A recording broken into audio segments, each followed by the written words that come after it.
समय क्रममा एक दिन राजा वीरेन्द्र र रानी ऐश्वर्यसँग बेङ्गलोर सार्क शिखर सम्मेलनको दौरानमा दर्शन हुँदा भेट गर्दा मैले आफ्नो निम्ति केही मागिन, तर आफ्ना सम्पादकलाई गोली हान्ने दोषी पत्ता लगाइयो सरकार भनेर राजा रानीसँग भेट्ने मौका पाएको बखतमा जोरदार तरिकाले माग गरे।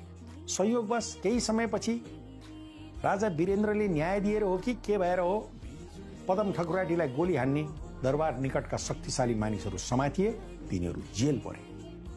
तर विधिको विडम्बना हेर्नुहोस् न, बहुदल आएपछि चाहिँ ठकुराटीलाई गोली हान्ने अपराधमा जेल परेका मान्छे रिहा भए। म छक्क परे। मेरा जीवनका सत्यहरू पटक पटक बदलिए। एउटै मान्छे मलाई कहिले राम जस्तो, कहिले रावण जस्तो र कहिले नारद जस्तो लाग्यो।